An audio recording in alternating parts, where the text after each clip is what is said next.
I'm going to stop and have a pause and remind myself I can do hard things. Take a breath, and off we went. And she was like, oh, okay. And I went, oh, this is the same thing that we need to be doing with kindness. Yeah. And just like, oh, how was that tone?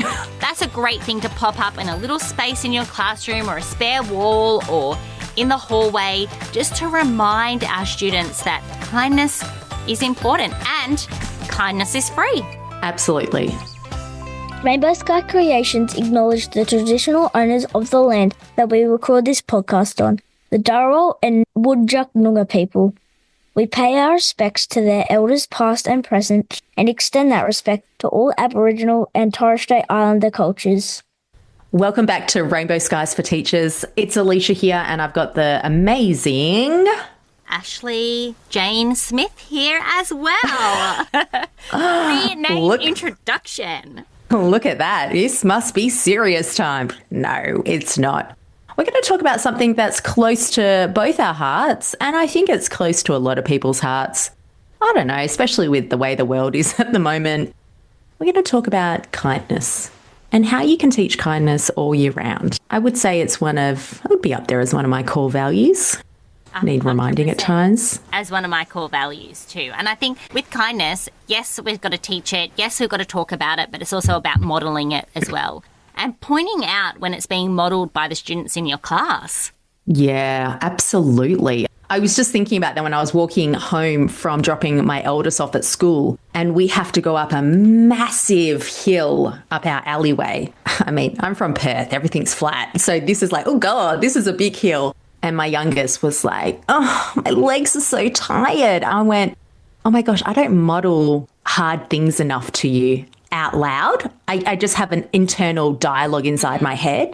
And like we're partway up the hill, and I had just come back from a Pilates class that was brutal. No 2 kilo weights left. So I had to up it to my 3 kilos. And I just looked at my youngest and I went, oh, babes, I get it. My legs are tired too. I'm going to stop and have a pause and remind myself I can do hard things.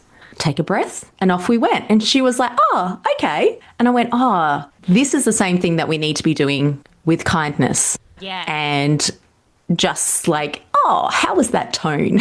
My daughter has a bit of a sass tone at the moment, so we're working on what we call fight mode. We get into fight mode a bit at our house, and I'm like, rein in the fight mode, babe. Can you just talk to me the same way I'm talking to you? Let's try that. And you can just say that to your kids too. Fight mode sounds like an episode of Bluey. Yeah.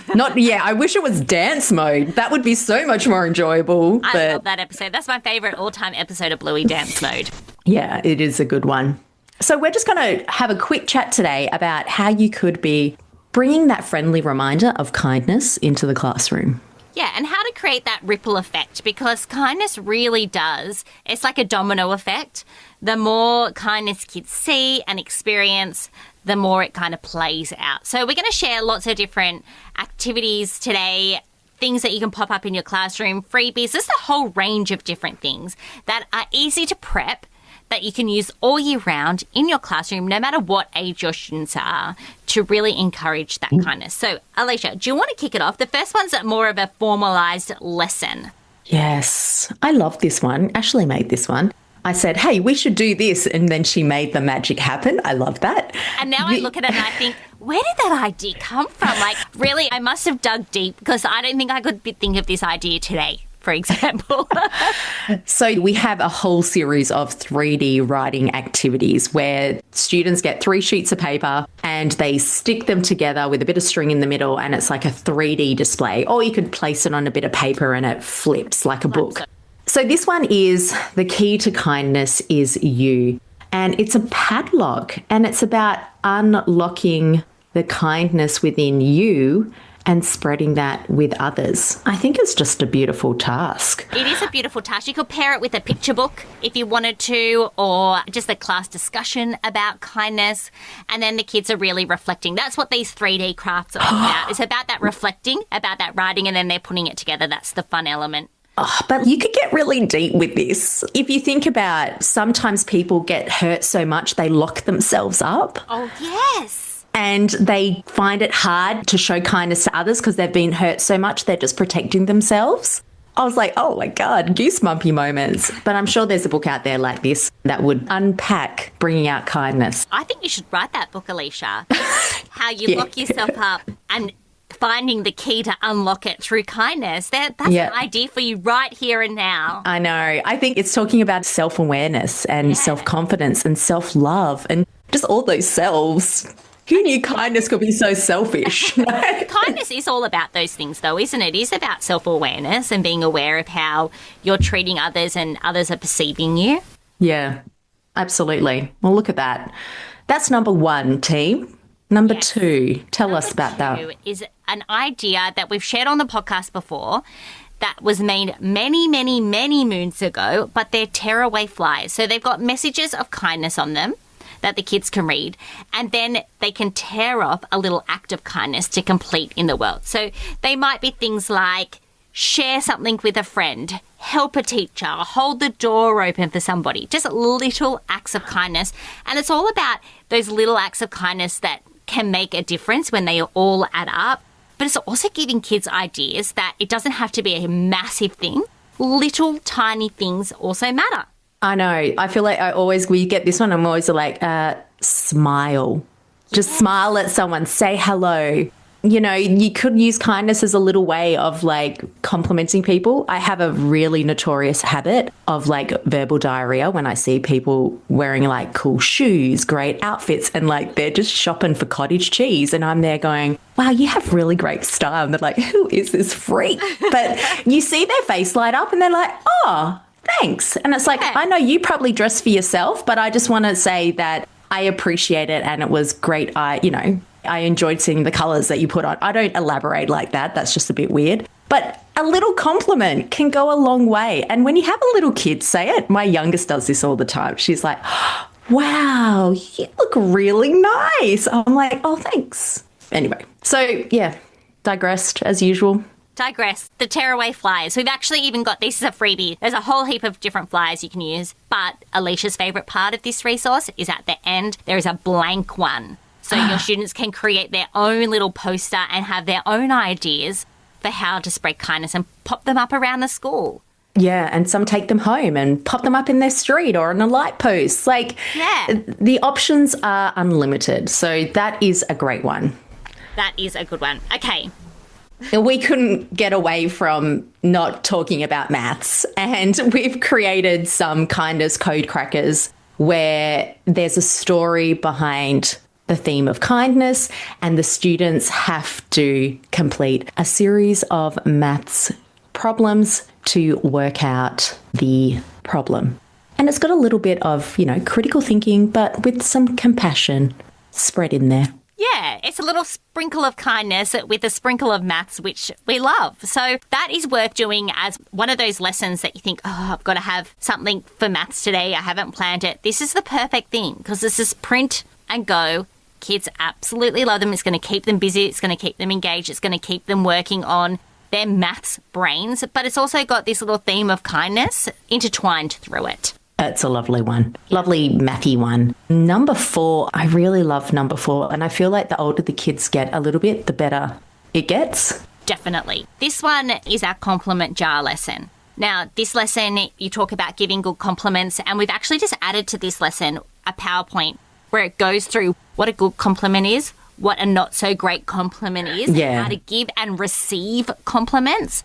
And then the kids start to fill each other's jars with compliments. So they have a paper jar. You could even do this with real jars if you wanted to, but you have a paper jar, you give them little slips of paper, they write compliments to each other and they stick it on their jar. It's such a feel-good activity. And you might learn things about yourself that you didn't know people were noticing, Yes. And you go, oh, wow, I didn't know people were noticing that. That's cool. You didn't know that was a secret superpower that you had. I think this is one you do not once. I think having it a couple of times, even like midway through the year, but maybe at the end of the year, once the kids have got to know each other a lot better, I think is a really nice way to wrap up and celebrate the year together. Yeah, it is really, really nice. Just a little teacher tip around this one, putting just a few parameters around how many compliments each child writes and who they write them to, because there's nothing worse when you complete this lesson and somebody gets 20 compliments and somebody only gets 2. Yeah. So I always put rules around it, like you have to write a compliment for the person next to you, the person before and after you on the school roll, and then like maybe 1 or 2 people of your choice. Because also we don't want them to always just be gravitating towards the same people. It's nice for them to be spread out and giving compliments to people that aren't just their friends. And be prepared as the teacher to really write a compliment for every kid. I think, if anything, it's a good way for you to think about your reports that you have to write. And sometimes we do have to dig a bit deeper for some than others, but it is a good flexing of that muscle for everybody. And have a jar for yourself, because kids love giving you compliments as the teacher. They do. I accept them willingly. Yes, so don't exclude yourself in that one. Okay, next up is one for the younger students. Yes, it's an oldie but a goodie. Similar to the compliments, but more for the younger students. Yes. Have you filled a bucket today? I apologise, I don't know the author. But that is a book that is really powerful about being bucket fillers. And what's the opposite of that? Bucket dippers or something? I haven't read the book in a while. But what it's talking about is that kind people fill buckets. And I think as well there's a little bit of element to know how full your bucket is and what your capacity is as well. But we don't want to be the bucket dippers who are always going in and just stealing people's joy and happiness. So it's a really good conversation about how our words are powerful and that we want to kind of be a bucket filler, an authentic bucket filler. Absolutely. We have got a free bucket filler activity. It comes with a little sign that says kind people fill buckets. We've got little paper buckets that the kids can put up and fill each other's buckets. But that's a really good one for the younger kids, just to really drive in that idea of being a bucket filler or a bucket. Yes. It's really like a tangible visual. They can see it and be like, oh, I feel like I need to do it at my house, to be honest. And then we've got a little bonus one, a lovely display you made. It's worth putting a display up as just that visual reminder that's always there in the background. This one saying, in a world where you can be anything, be kind. We've all heard that quote before as teachers. And we've also got another one saying we all smile in the same language, which I think is really beautiful as well. Both of them are free, so we'll put the links to those in the show notes. But that's a great thing to pop up in a little space in your classroom or a spare wall or in the hallway, just to remind our students that kindness is important and kindness is free. Absolutely. And please note, that's a display we would be leaving up all year. Yes. That bad boy's not coming down. Yep, all year. So let's recap. Right, let's recap. We've got our writing craft activity where you unlock kindness, really that reflection piece. We spoke about our kindness tearaway flyers, where kids are actually starting to implement those small acts of kindness, which is a freebie. We spoke about our maths code crackers, a great maths lesson based around some ideas of kindness, our compliment jar lesson, and then for the younger students, our bucket filler activity, which is also a freebie. And then finally, we spoke about displays you can put up in your classroom. In a world where you can be anything, be kind, or we all smile in the same language. Both are free. We'll pop the links to all of those different resources in the show notes. We hope we've helped you understand that it is so simple. You don't need a huge plan to incorporate kindness into your classroom. So you can try one of those activities. It can be small, meaningful lessons that you do throughout the year. And if you needed an idea, we hope one of these 5 has sparked it for you and you can start spreading kindness in your classroom. And until next time, there are rainbows ahead, my friend. And together, we're unstoppable. Thanks for choosing to listen to Rainbow Skies for Teachers, the go-to show dedicated to teachers who want to make a big difference in education. If you enjoyed the episode, please leave us a 5-star review or share the episode with a friend.